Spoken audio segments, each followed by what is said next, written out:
Ivukani endimeni kaMaskandi-ke usibiza-ke ngosomandla-ke igquma-ke mchunu-ke laphana-ke. Le nsizwa-ke ibonga iphezi-ke komthandeni-ke igcome elisho mfoko amanqele-ke laphana-ke insizwa-ke yasemdletsheni-ke uthi-ke ubonga iqhaza alibambe emsebenzini wakhe-ke alikhiphile-ke lapha. Le nsizwa-ke ithe imisho lembiko yangaphumela ubala-ke ukuthi-ke umthandeni yini lengaka-ke ayenzile-ke ngalo msebenzi-ke laphana-ke. Njengoba-ke iphinde-ke yabuya-ke yathi-ke iyohlezi-ke ibonga kwande-ke enikwenzekini-ke nebandla lakhe-ke laphana-ke kusho yena-ke uSomandla-ke laphana-ke.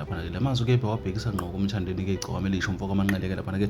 Sikhumbule-ke mesikhuluma ngale nsizwa-ke sikhuluma ngomuntu-ke abantu abaningi asebeshilo ukuthi cha le nsizwa-ke ilandela noma-ke yenza sure ukuthi-ke yenzisa-ke kwebhova-ke izinto ey'ningi. Masikhumbula-ke ukugqoka kwayo-ke le nsizwa-ke sikhumbule-ke nokugqoka-ke kukaMgqumeni-ke laphana-ke iyalandela impela ukuthi-ke iyakhombisa ukuthi-ke iyayilandela ibhova futhi-ke iyalithanda noma-ke selingasekho endimeni kaMaskandi-ke laphana njengoba sazi ukuthi-ke ibhova-ke selakhothama-ke laphana-ke. Kodwa-ke le nsizwa-ke ithi-ke ibonga abantu abafana-ke nomthandeni-ke abayiphile-ke ugqozi nofuqufuqu ukuthi-ke ichubeke-ke yenze lo msebenzi wayo-ke njengoba-ke namanje-ke siyibona-ke ikuyavela-ke emcimbini-ke kaGatsheni leyo phongolo-ke laphana-ke kwiGatsheni Music Festival-ke laphana-ke njengoba-ke ifikile le nsizwa nakhona-ke ifike yashaya-ke amanoni ayo-ke eyaziwa ngawo-ke laphana-ke ey'nkundleni-ke zokuxhumana. Le nsizwa-ke isencane kakhulu-ke endimeni-ke ngikholwa ukuthi-ke mhlawumbe-ke nama-album esinawo-ke laphana-ke kungenzeka-ke ukuthi awakabe-ke maningi-ke laphana kodwa-ke ithi nje iyadlulisa ukubonga kulona-ke igcokama-ke elisha.